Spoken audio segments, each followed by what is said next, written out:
Oi, pessoal! Algumas pessoas me disseram que teriam interesse num vídeo aula com um guia geral do bolo vegano, de como fazer o bolo, os truques que eu uso para o bolo sair sempre fofinho, seja ele com glúten ou sem glúten. Então, hoje é isso que a gente vai fazer. Primeiro de tudo, ligue o forno para pré-aquecer na temperatura mais alta, bem quente, muito quente mesmo. Por quê? Porque quando você abrir a porta do forno para colocar o bolo dentro, vai sair ar quente lá de dentro e a temperatura vai cair.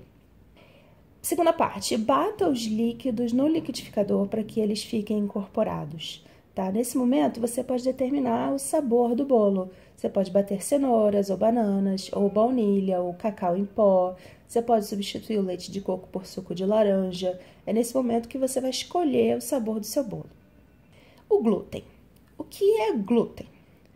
Glúten é a proteína do trigo e ele funciona em forma de umas fibras que quando elas são ativadas, né, quando a gente fala ativar o glúten, ele forma umas fibras elásticas e borrachudas. Tudo isso vai depender do quanto você ativa o glúten. Então, num pão, a gente quer sovar bastante a massa, sovar para ativar bem o glúten, para a massa ficar bem elástica e poder moldar, crescer, sustentar um pão grandão.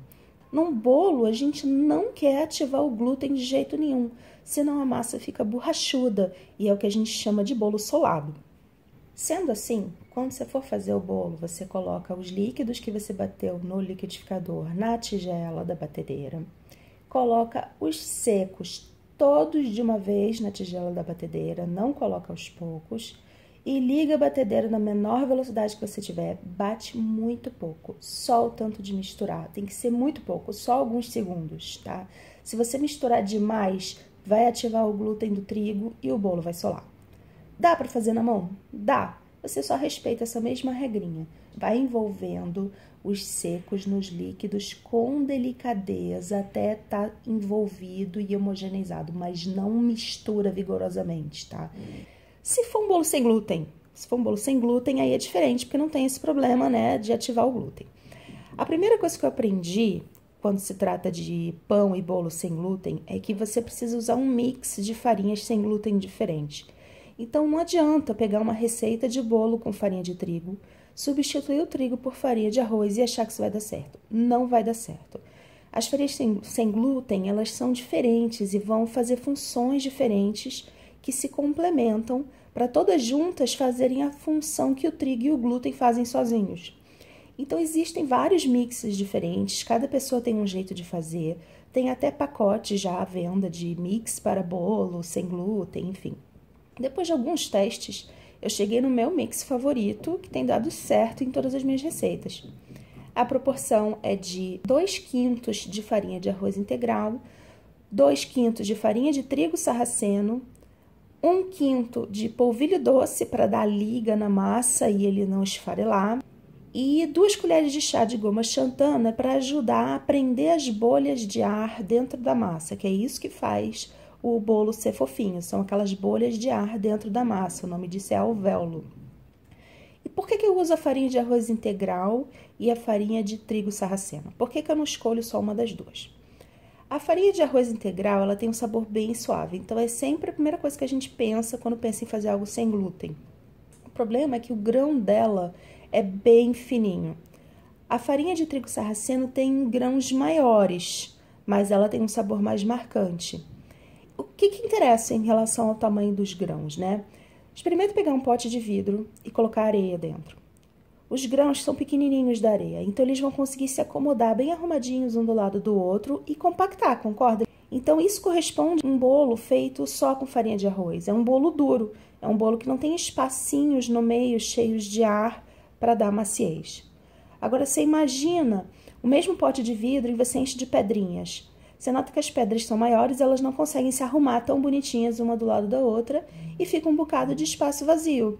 Então, isso corresponde a um bolo com farinha de trigo sarraceno, dando espaço para aquelas alvéolos cheios de ar. Mas como o trigo sarraceno tem um sabor muito forte, a gente faz metade com a farinha de arroz integral, que é para você ter o melhor dos dois, um sabor suave e essa capacidade de formar alvéolos cheios de ar. A última coisa a fazer na receita do bolo, depois que você já misturou os líquidos com os secos, é colocar o vinagre de maçã na massa e bater em baixa velocidade, apenas alguns segundos, tipo 10 segundos, só o tanto de misturar. Por que vinagre? O bolo não vai ficar com gosto de vinagre, não vai ficar azedo, eu prometo. Por que vinagre? Porque o vinagre vai reagir com o bicarbonato e criar essas bolhas de ar dentro da massa e fazer o bolo crescer e ficar fofinho. Uma dica importante é, se você estiver usando bicarbonato, respeita a quantidade que está escrita na receita. É uma quantidade pequena mesmo. Não coloca mais achando que o bolo não vai crescer com aquele pouquinho ou querendo que o bolo cresça mais. Porque o bicarbonato em excesso deixa um gosto horrível. Ele fica com um gosto metálico, meio alcalino na boca.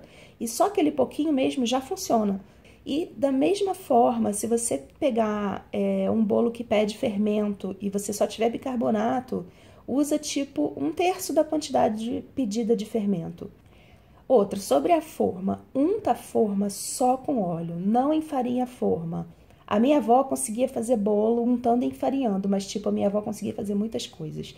Eu não consigo. Então, por que eu unto a forma só com óleo e não com farinha?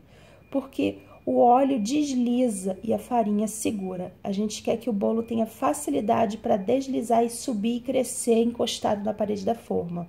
Não se preocupa, não vai grudar. O formato, o tamanho da forma também é muito importante.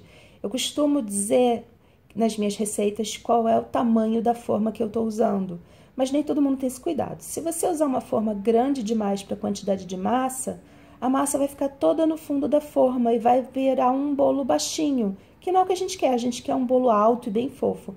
Então, você escolhe a forma do tamanho certo.